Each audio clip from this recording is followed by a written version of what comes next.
जीवन बगिया ऐसी उलझी, फूल उगे कम, कांटे ज्यादा, सिमटा जीवन, डूबी सांसें, आना है तो अब भी आजा। यदि आपने अभी तक अंतिम अध्याय न देखा हो तो अंतिम अध्याय देखें, और यदि आप समझ सकें तो इस अध्याय को जरूर देखें। और आप अभी तक यदि इस यात्रा में शामिल न हुए हों तो इस यात्रा में जरूर शामिल हों। यह यात्रा स्वयं के निज, या हम ऐसा कहें अंतरतम स्वरूप को गहराई से जान लेने भर की यात्रा है। उस विराट दरबार में पहुंच जाने भर की यात्रा है, जहां से फिर हमें और कहीं जाने की आवश्यकता नहीं है। इसलिए ख्याल रहे, जो भी मेरे साथ निरंतर ध्यान में रहे हैं उनके बड़े गहरे अनुभव हैं, जो मेरे साथ इस यात्रा में शामिल हैं। उनकी आंखों में एक बिजली है, एक चमक है अब, और वह चमक स्थायी होती जा रही है। उनकी आंखें स्थिर होती जा रही हैं, सपन नहीं चलते, या हम ऐसा कहें उनकी आंखों में अब दोष नहीं है। उनकी आंखें निर्दोष होती जा रही हैं। उनका शरीर दो भागों में बट गया है, एक नीचे और एक ऊपर। जो लोग मेरे साथ ध्यान में रहे हैं उनके साथ ये घटनाएं होगी, लेकिन ये घटनाएं स्वाभाविक हैं। जो ध्यान में रहेगा, और ये कोई ज़्यादा बड़ी घटनाएं नहीं है, इसलिए हमें यहाँ रुकना नहीं है, या हम ऐसा कहें ठहरना नहीं है। जो भी मेरे साथ इस यात्रा में शामिल रहे हैं उनके अन्य तरह से भी अलग अलग अनुभव हो सकते हैं। वे अपने अनुभवों के अनुसार अपने आप को कसौटी पर कसें और अपनी परीक्षा लेते रहें कि हम ठीक ठीक चल रहे हैं या नहीं। यही मेरा कहना है आप सबसे। और आपने यदि अभी तक ध्यान में प्रवेश न किया हो तो ध्यान में प्रवेश करें। जहाँ भी हो, जैसे भी हो, जिस भी स्थिति परिस्थिति में हो, घर में हो, परिवार में हो, नौकरी में हो, व्यवसाय में हो, जहाँ भी हो, जीवन के जिस क्षेत्र में हो, वहीं से आप प्रयोगी हैं, या हम ऐसा कहें वहीं से उपयोगी हैं परमात्मा को जानने में, स्वयं को जानने में। जो व्यक्ति जैसा है वैसा ही परमात्मा को जान सकता है। कुछ भी छोड़ने या पकड़ने की आवश्यकता नहीं है। अब तू छोड़ना और पकड़ना भ्रांति है। इसलिए ख्याल रहे, हम बस ध्यान में उतरें, थोड़ा समय दें, 24 घंटे में थोड़ा समय निकालें, कहीं शांति की व्यवस्था हो, कहीं अलग एकांत में चले जाएं थोड़े समय के लिए, या घर में, परिवार में, रात्रि में, दिन में, जब भी समय मिले। हमें यदि स्वयं को जानना है तो हमें ध्यान में जल्दी से जल्दी हो, जितना जल्दी हो उतर जाना चाहिए। धीरे धीरे सही, लेकिन उतर जाना चाहिए। और यह अध्याय प्रश्नों और उत्तरों से भरा अध्याय है। पिछला अध्याय भी ऐसे ही प्रश्नों से भरा हुआ था। ओशो जब अष्टावक्र गीता पर प्रवचन कर रहे थे, उस समय के दौरान लोगों ने अपने विभिन्न विभिन्न तरह के प्रश्न पूछे थे। उन्होंने अपने ढंग से उनके उत्तर दिए थे। ख्याल रहे, आप अभी तक यह ध्यान में प्रवेश न करे हो तो आप शीघ्र ही अपने भीतर ध्यान में उतरें। केवल और केवल स्वयं को जानने की और उस परम विराट द्वार तक पहुंचने की एक ही विधि है। पहले आप बाहर भटक लें, पूजा पाठ, भजन, जप, तप इत्यादि योग विद्याएं जो भी हो सके आप जानते हो वो सब कर लें, और फिर समर्पण की भाव से, समर्पण की दशा से केवल और केवल ध्यान में उतर जाएं। धीरे धीरे ध्यान में उतरते समय शुरुआत में मन बड़ा परेशान होगा, होने दें। मन चिल्लाएगा, क्योंकि ध्यान में धीरे धीरे मन मरने लगेगा। इसलिए तुम फिक्र न करो बाहर भीतर की, केवल और केवल थोड़ा समय बैठो। चाहे आप जीवन में कितने भी संघर्ष में हो या हमेशा कहें कितनी भी विपरीत परिस्थिति में, बुरी सी बुरी परिस्थिति में और अच्छी से अच्छी स्थिति में आप बस कुछ न बनाएं और न बिगाड़ने की कोशिश करें। ध्यान के लिए केवल और केवल ध्यान में उतरें धीरे धीरे। और जो लोग मेरे साथ निरंतर ध्यान में रहे हैं वे अपनी परीक्षाएं स्वयं लेते रहें, क्योंकि वे स्वयं की खुद के अपने गुरु हैं और वे अपनी परीक्षा ले सकते हैं। और जिसको भी यह जानने की कला है कि गुरु कौन हो सकता है तो वह स्वयं का गुरु हुआ, क्योंकि वह गुरु की पहचान खोज सकता है। इसलिए आप अपने स्वयं के गुरु हैं। मैं आपसे कहता हूँ आप अपने आप की परीक्षा स्वयं लें। और जो लोग मेरे साथ निरंतर ध्यान में रहे हैं उनसे मैं कहना चाहता हूँ द्वार करीब है, विराट का दरवाज़ा करीब है। हम निरंतर उस दरवाजे की ओर बढ़ रहे हैं। वह करीब है, वह किसी भी क्षण हम उस द्वार में प्रवेश कर सकते हैं। फिर निर्णय आपके हाथ में है। इसलिए मैं आपसे कहता हूँ आप धीरे धीरे धीरे धीरे निरंतर निरंतर ध्यान में प्रवेश करें। और जो लोग मेरे साथ निरंतर ध्यान में रहे हैं, जिन्हें जरा भी आत्मबोध हुआ है, स्वयं के संबंध में स्मरण आया है, या हम ऐसा कहें जिन्होंने जाना है हम मन नहीं है, बुद्धि नहीं है, विचार नहीं है, शरीर नहीं है, हम जो दिखता है संसार में वो कुछ भी नहीं है, इससे अभिन्न है या इससे भिन्न है, फिर भी वो निरंतर ध्यान में है, तो उनके लिए मैं कहना चाहता हूँ वे विराट दरवाजे के करीब हैं। और वैसे भी एक उनके भीतर में अंतर्मुखी ऐसा कहें गहन समाधि लगने लगी है। उनका समय खोने लगा है। वो इस समय की चाल से या आगे भी निकल सकते हैं या पीछे हो सकते हैं, या हम ऐसा कहें वे इस समय से बाहर हो सकते हैं। समय खो सकता है, समय खो जाता है उनका, खो सकता नहीं है, खो जाता है। जो मेरे साथ निरंतर ध्यान में रहे हैं, यदि उन्होंने अनुभव किया हो वे सड़क पर चल रहे हैं और उन्हें समय का कोई बोध नहीं है। ऐसा है ही नहीं कि कुछ घट रहा है या कुछ बढ़ रहा है। वे समय से बाहर हो गए हैं। वे किसी से बात कर रहे हैं, वे भोजन ले रहे हैं, वे कुछ भी कर रहे हो, वे समय से बाहर हो गए हैं। और ख्याल रहे नियमित यदि हमें ध्यान में रहना है तो हम केवल और केवल ध्यान में बने रहें। शरीर में उथल पुथल जारी रहेगी। हो सकता है थोड़ा बहुत विचार कभी कभार परेशान कर जाए, बाहर खींच ले जाए विचार।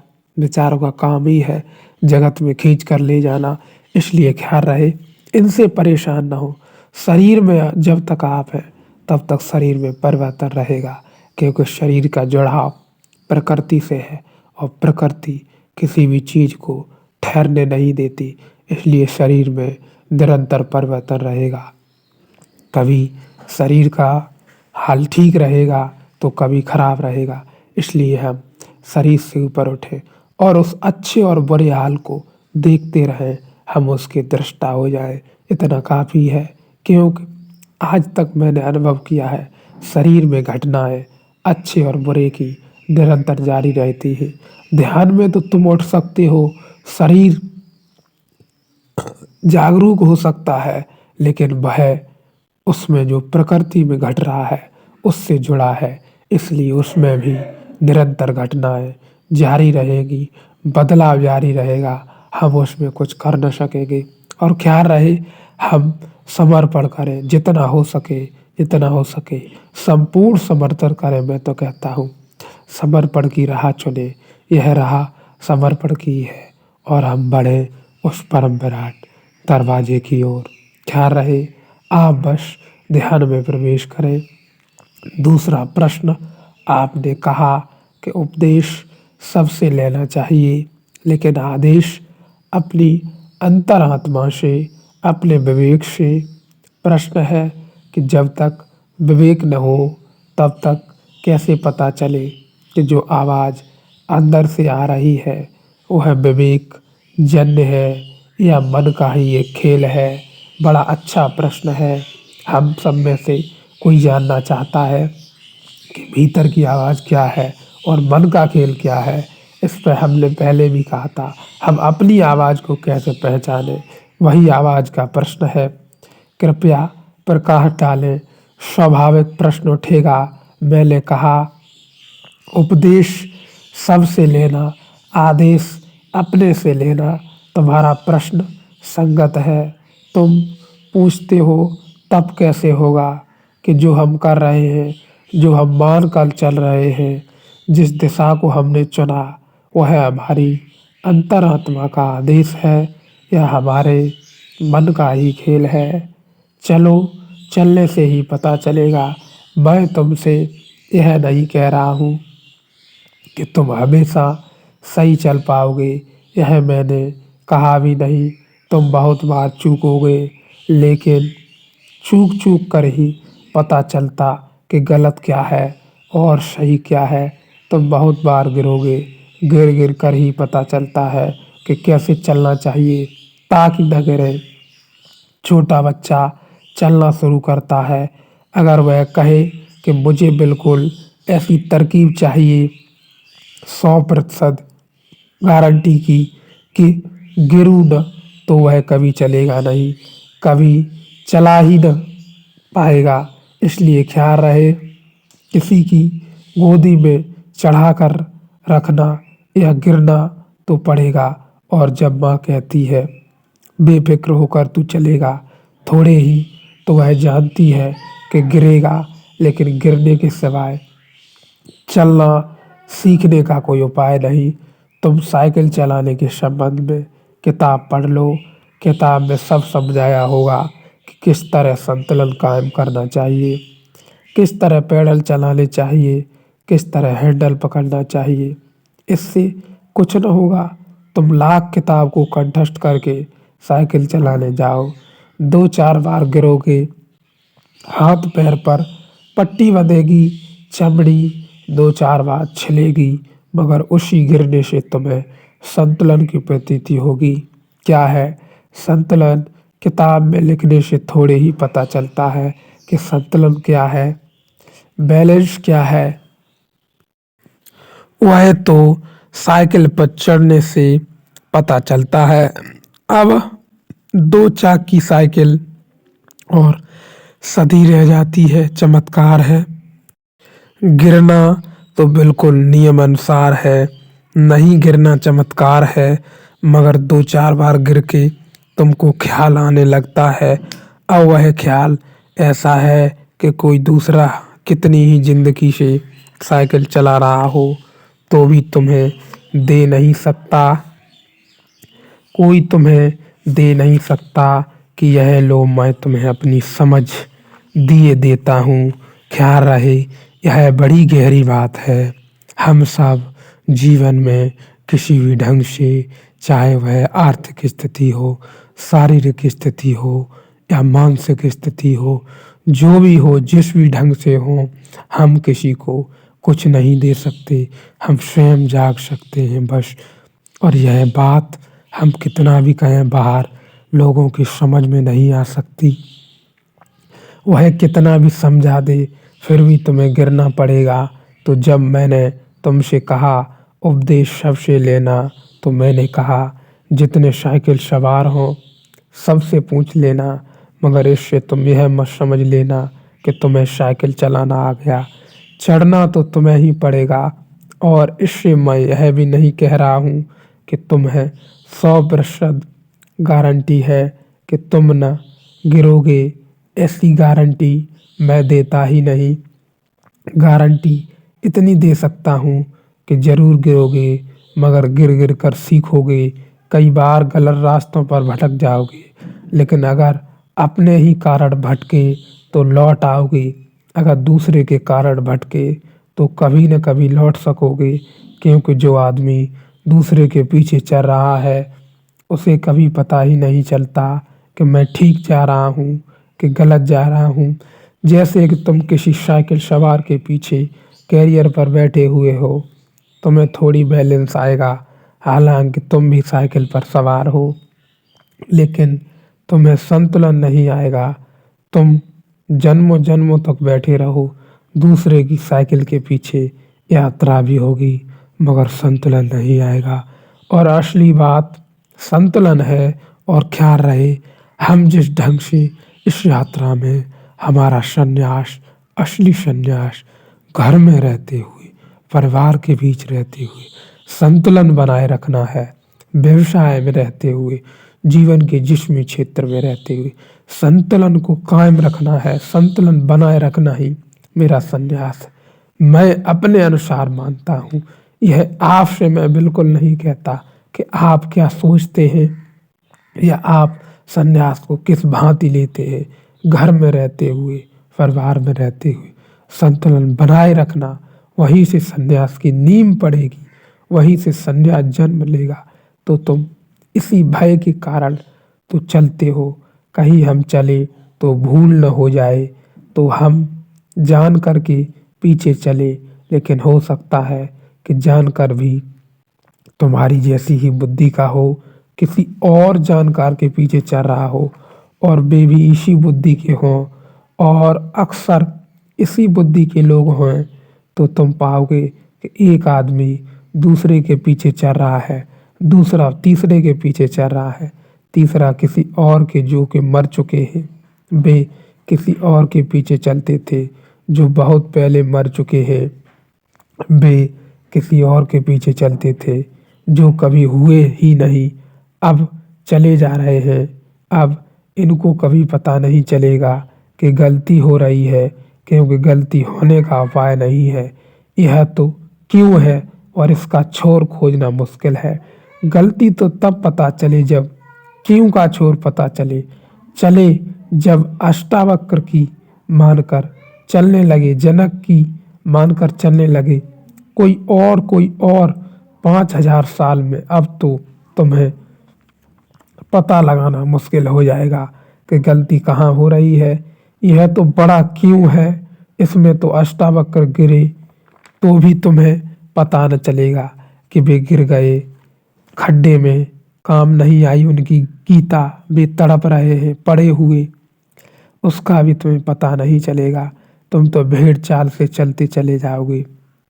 जब 10-5 हजार साल में तुम भी उनके ऊपर गिरोगे, उनकी हड्डियों पर, तब तुम्हें पता चलेगा कि यह तो भूल हो गई, लेकिन तब बहुत देर हो चुकी होगी। नहीं भूल कर किसी के पीछे मत चलना, सुन लेना, समझ लेना, लेकिन उत्तरदायित्व सदा अपने हाथ में रखना, इसका बड़ा गहरा मूल्य है। ख्याल रहे, सुनो सबको, सोशल मीडिया का दौर है, सबकी समझ लो, सबसे उपदेश लो, खूब सुनो, खूब विधियां सीखो, खूब सब कुछ करो, लेकिन अपना उत्तरदायित्व, अपना आखिरी आदेश अपनी अंतरात्मा, अपने हृदय की आवाज से ही लेना, बस इतना काफी होगा। अपने हाथ में रखना तो उसका लाभ है, कम से कम क्यों तो नहीं है आगे। तुम गिरोगे तो पता चलेगा कि मैं गिरा, तुम गिरोगे तो गिरना क्यों हुआ, किस कारण से हुआ, इसका तो पता चलेगा। अगली बार उस तरह का कारण न दोहरे, इसकी तो समझ तो आएगी, ऐसा गलती दोबारा फिर न हो। 10-5 बार गिरकर तुम्हें साइकिल चलाने की कला आ जाएगी। वह कला है, विज्ञान नहीं। विज्ञान होता तो दूसरा दे देता, कला कोई नहीं दे सकता, कला सीखनी पड़ती है अनुभव से। तो तुमने मुझसे पूछा है कि प्रश्न है, जब तक विवेक न हो तब तक कैसे पता चले कि जो आवाज़ अंदर से आ रही है वह विवेक जन्य है या मन का ही एक खेल है। कोई उपाय नहीं है जानने का, अनुभव से ही तुम्हें धीरे धीरे पता चलेगा। कैसे पता चलेगा? जो मन का खेल है उससे तुम हमेशा तकलीफ में पड़ोगे, हमेशा तकलीफ में पड़ोगे, दुख आएगा। और जो मन का खेल नहीं है उससे हमेशा आनंद की स्फुरना होगी, क्योंकि मन का काम ही दुखी रहना है, दुख को समेट के रखना। वही आनंद की कसौटी है जो भीतर से आ रही है, अंतरात्मा से, उसका फल सदा ही आनंद है, सच्चिदानंद है। जो मन का है जाल, उससे तुम्हें हमेशा दुख पाओगे। दुख से पता चलेगा ही कि किससे दुख मिलेगा, किससे सुख मिलेगा। जिससे सुख मिले वह सत्य की तरफ जा रही है यात्रा, और जिससे दुख मिले वह असत्य की तरफ जा रही है यात्रा। तुमने सुना है, पढ़ा है कि नरक में दुख है। अच्छा हो इसे थोड़ा उल्टा कर लो, दुख में नरक है। तो जहाँ जहाँ दुख मिले तुम समझ लेना कि नरक की तरफ चल रहे हैं, गड्ढे में गिर रहे हैं। जहाँ जहाँ सुख मिले तरंग आए, समाधि की लहर उठे, गीत फूटे, खिले भीतर के इंद्रधनुष, श्वास उठे, संगीत जन्मे। समझना कि चल रहे हैं स्वर्ग की तरफ। चलते चलते गिरते उठते आदमी की सीखता है।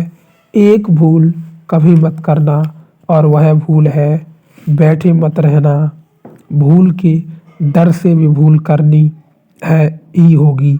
हाँ, एक ही भूल को दोबारा करने की कोई ज़रूरत नहीं है। तो बोधपूर्वक भूल करना, और एक भूल जब हो जाए और पता चल जाए तो पछताते मत बैठे रहना कि भूल हो गई।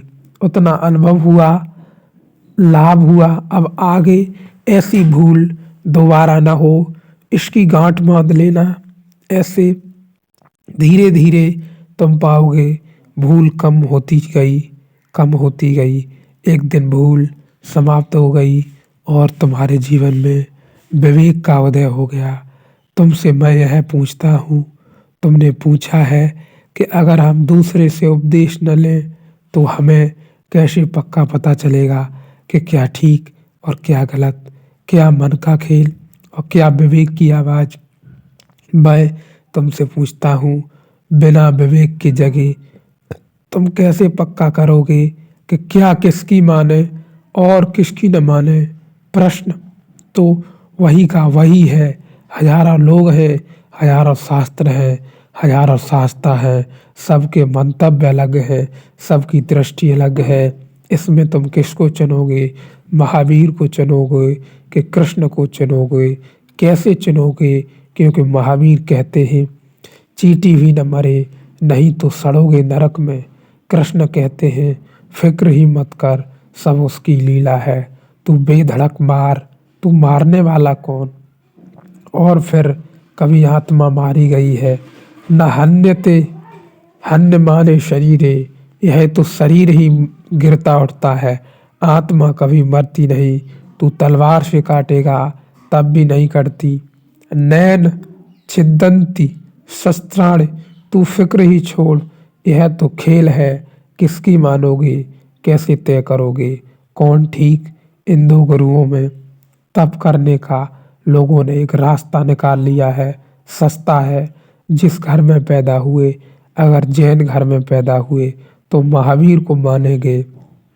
यह भी कोई बात हुई? सिर्फ घर में पैदा हो जाने से। हिंदू घर में पैदा हुए तो कृष्ण को मान लेंगे। कैसे तय करोगे कौन ठीक है? अंततः तो तुम ही को तय करना है।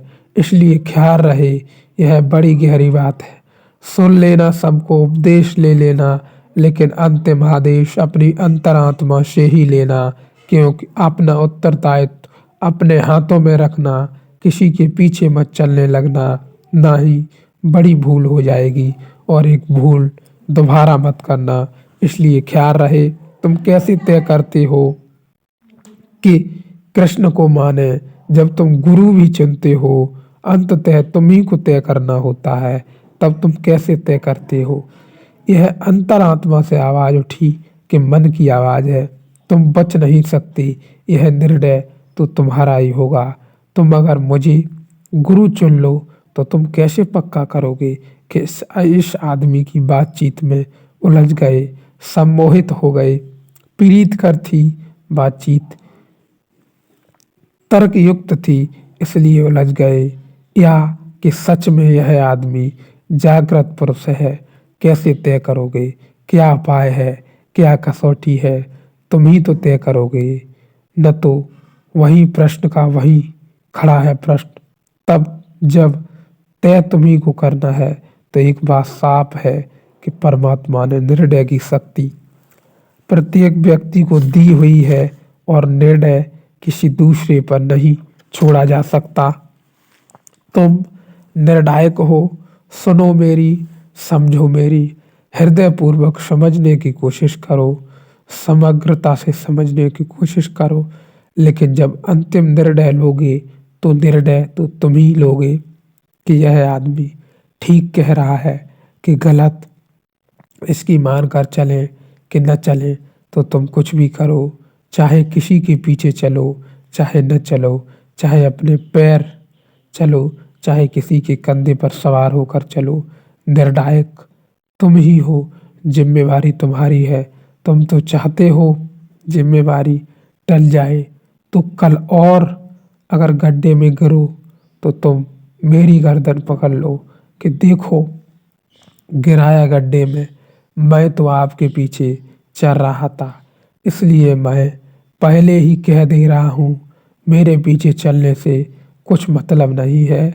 गड्ढे में गिरोगे तो तुम गिरोगे, और गड्ढे में गिरोगे तो मैं गड्ढे के किनारे खड़े होकर हंसूंगा। मैं कहूँगा मैंने पहले ही कह दिया था, तुम्हारी मर्जी थी, तुम मेरे पीछे चले फिर भी सुनकर चले।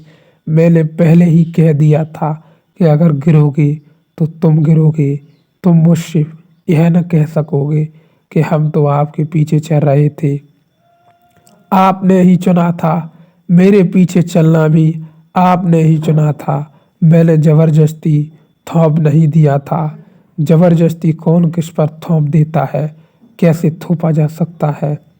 लेकिन आदमी उत्तरदायित्व से बचता है।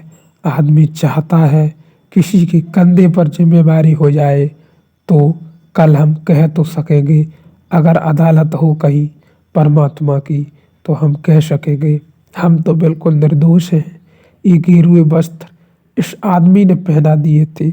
अब क्या पक्का है तुम्हें कि परमात्मा गेरुए वस्त्र के पक्ष में होगा? कुछ पक्का नहीं है। बुद्ध ने पीले वस्त्र चुन लिए थे, हो सकता है परमात्मा पीले वस्त्र के पक्ष में हो। पार्श्वनाथ ने सफेद वस्त्र चुन लिए थे, हो सकता है परमात्मा सफेद वस्त्रों के पक्ष में हो। और महावीर नग्न खड़े हो गए थे, हो सकता है परमात्मा न्यूडिस्ट हो। करोगे क्या? यह तो परमात्मा जब आएगा तभी उस वक्त तुम यह न कह सकोगे कि हमें तो कुछ पता ही नहीं था, हमें तो इस आदमी ने कह दिया कि गहरे वस्त्र पहन लो, हमने गहरे वस्त्र पहन लिए। नहीं, तब तुम्हें जवाब स्वयं ही देना होगा। यह चुनाव भी तुम्हारा चुनाव है। अगर तुमने यह चुन लिया कि मेरे प्रति समर्पित हो जाओ, यह भी तुम्हारा संकल्प है, यह भी तुमने ही चाहा है। इस तरह तुम इसी बात को सदा ही याद रखना कि तुम ही निर्णायक हो, तुम ही उत्तरदायी हो, और अंतिम रूप से जो भी फलित होगा, घटित होगा, उसका श्रेय भी तुम्हारा है। ऐसा मानकर जो व्यक्ति चलता है वही सत्य का शोधक, वही सत्य का खोजी। खतरे तो हैं ही, जीवन जोखिम है, और जो जितने ज़्यादा खतरे उठाता है उतना ही जानने में समर्थ हो पाता है। ख्याल रहे, यह बड़ी गहरी बात है। यदि हम कोई काम शुरू ही न करें उसके बिगड़ने या बनने के डर से, तो हमें यह भी ख्याल न हो, पता न चले कि गलत क्या है, काम बिगड़ता आखिरकार कैसे है, बनना या न बने। लेकिन हमें बिगड़ने का पता नहीं चल सकता जिससे हम डरे हुए हैं। वह कोई भी काम हो जीवन का, जब तक हम शुरू न करेंगे और उसका उत्तरदायित्व हम स्वयं अपने हाथ में न लेंगे, तब तक हमें पता न चलेगा। यदि हम किसी अन्य व्यक्ति पर उसका उत्तरदायित्व डाल दें तो शायद हमें यह बात ख्याल में ना आ पाए कि यह काम कैसे बिगड़ गया, यह गड़बड़ी कहाँ पर हो गई, गलती कहाँ पर हो गई। इसलिए ख्याल रहे, इस यात्रा में सत्य का शोधक खोजी वही है जो अपने उत्तरदायित्व अपने हाथ में उठाए और उसका निर्णय भी ले, और उससे जो घटित हो फल हो उसका श्रेय भी स्वयं को ही दे।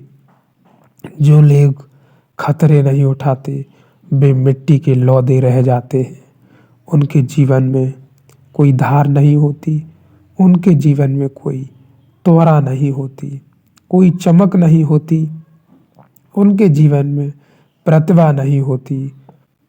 तुम जाकर देख सकते हो, ऐसे मिट्टी के लौंदे तुम्हें आश्रमों में बैठे मिलेंगे, मंदिरों में बैठे मिलेंगे, घंटियां बजा रहे हैं, पूजा कर रहे हैं, कोई उपवास कर रहा है, मिट्टी के लौंदे हैं। उन आँखों में तुम बिजलियाँ न पाओगे और उनके प्राणों में तुम वह ऊर्जा न पाओगे जो ऊर्जा सत्य को पाने के लिए अत्यंत अनिवार्य है। तुम उन्हें मुर्दा पाओगे, तुम उन्हें लाश की तरह पाओगे। तो मैं तुमसे यह कहता हूँ कि ऐसे तुम मत बन जाना। तुम अपनी निजता को बचाना और अपनी निजता को निखारना, और कितनी ही कठिनाई हो कभी अपनी निजता को मत खोना, क्योंकि निजता ही तुम्हारी आत्मा है और उसी आत्मा में छिपा है सत्य। बुद्ध के अंतिम वचन हैं, कहा है आनंद को अप दीपो भव, अपना दिया स्वयं बन। आनंद रोने लगा था बुद्ध को जाता देखकर। बुद्ध चले, घबरा गया होगा, इन्हीं के पीछे चलता रहा 40-42 साल, पूरा जीवन दांव पर लगा दिया। इन्हीं की पीठ के पीछे सिवाय कुछ नहीं देखा, इन्हीं के पीछे चलता रहा, उठता रहा, बैठता रहा। आज ये चले तो रोने लगा, स्वाभाविक था रोना। उसने कहा कि मैं तो अभी तक पहुंचा नहीं और आपके जाने की घड़ी आ गई। तो बुद्ध ने कहा, मैंने तुझे कभी कहा ही नहीं कि मैं तुझे पहुंचा दूंगा। अपना दिया खुद बन।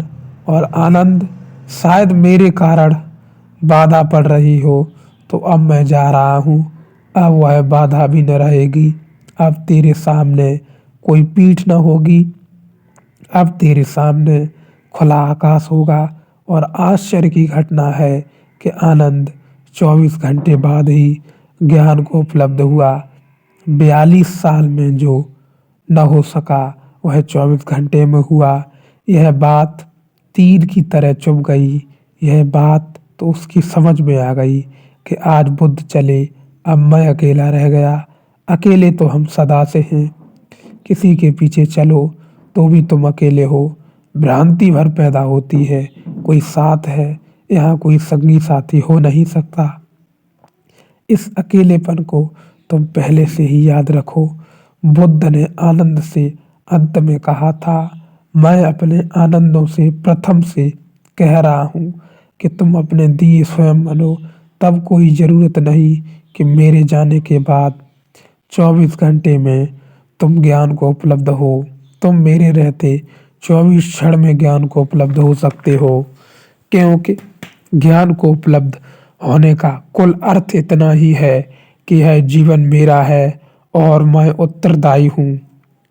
भूल होगी, चूक होगी तो मैं जिम्मेवार, मैं उत्तरदायित्व पर अपने हाथ में लेता हूँ। मैं अपनी मालकियत अपने ऊपर घोषणा करता हूँ। इसलिए इसलिए तो तुम सन्यासियों को मैं स्वामी कहता हूँ।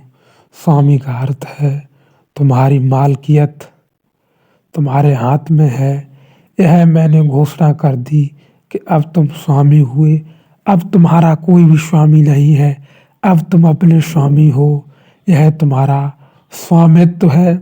इस घोषणा के साथ ही सत्य की यात्रा शुरू होती है, और इस घोषणा को जिस दिन तुम पूरा पूरा अनुभव कर लोगे, उसी दिन आ गई मंजिल, उस दिन आ गया अपना घर।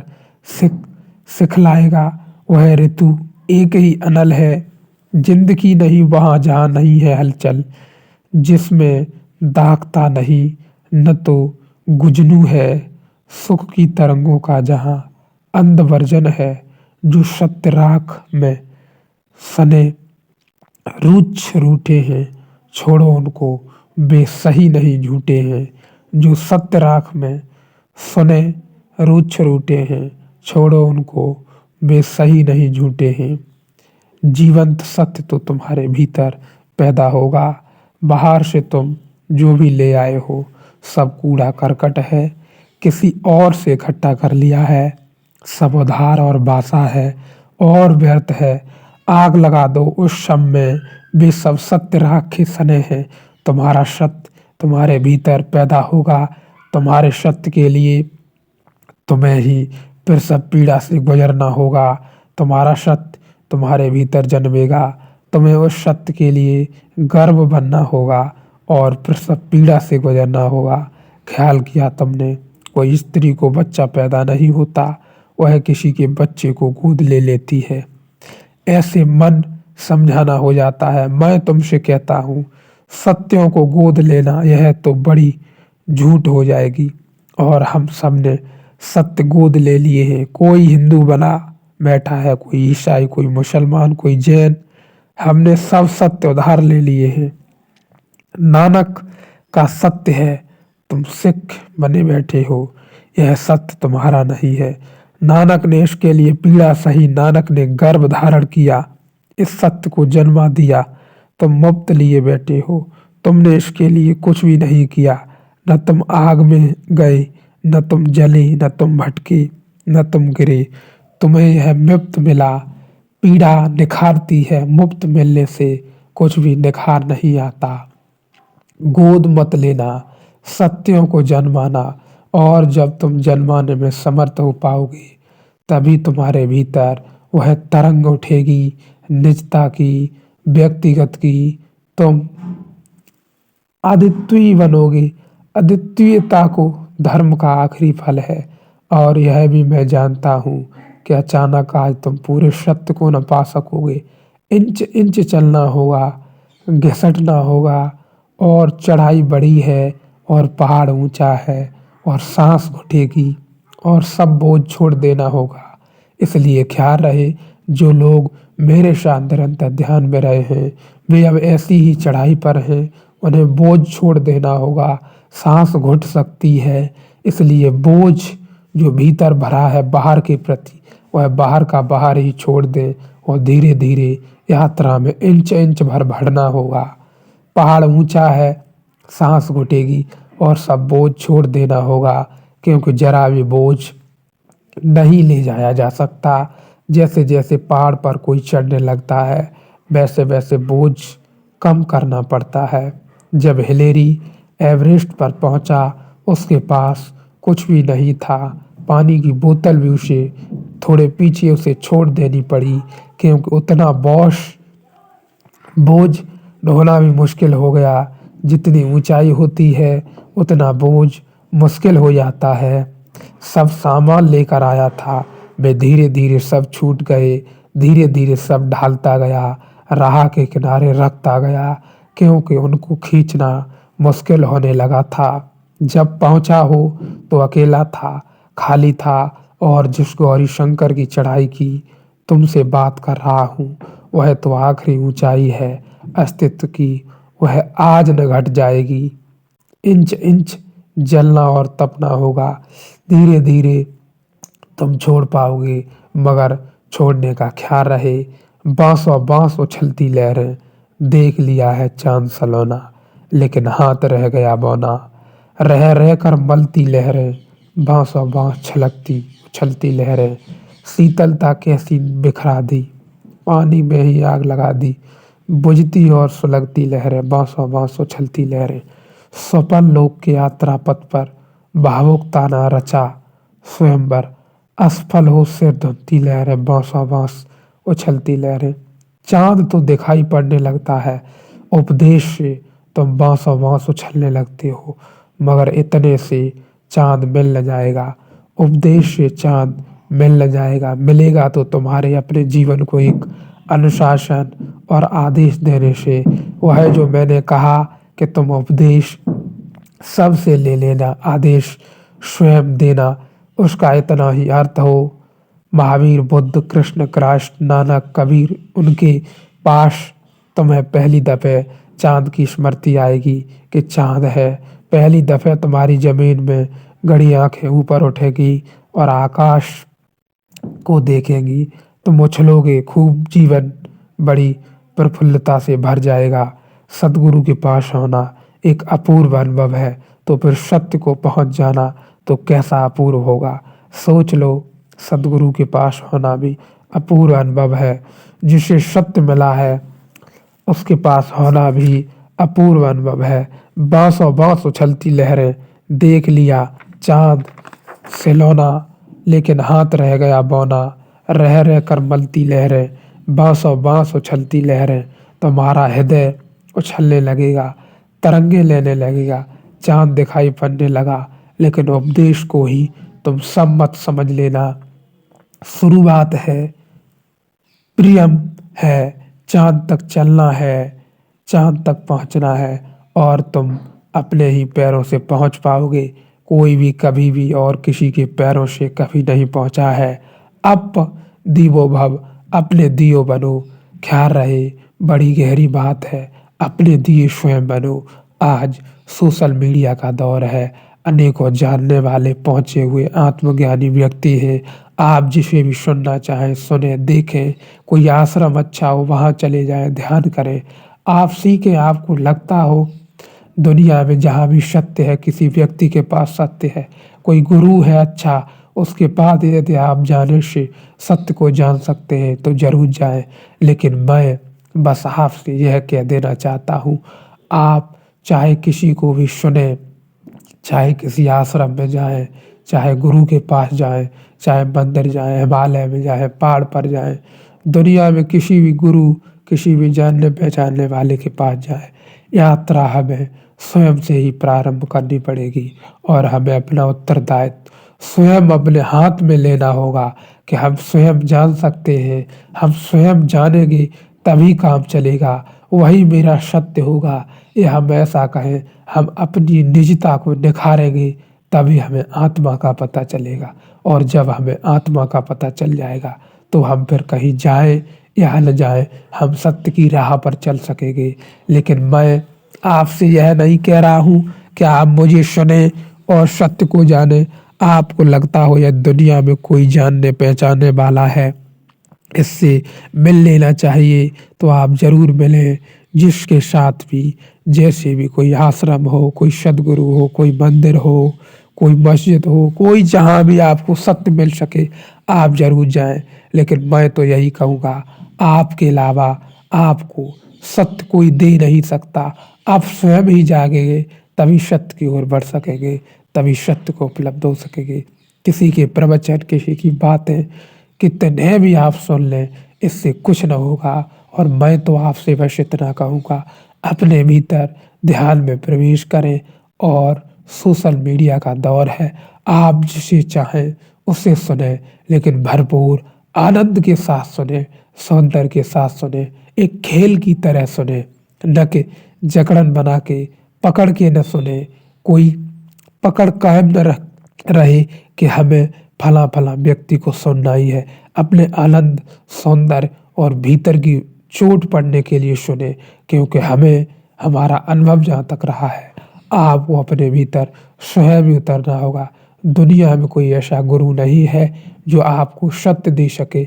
हाँ, सत्य की प्रतीति किसी व्यक्ति से आपको हो सकती है, जैसे आप किसी के सामने खड़े हो गए, किसी की बातें आपको भा जाए, अच्छी लगे, आपको दिखाई देने लगे चांद तारे, लेकिन आपको चलना होगा।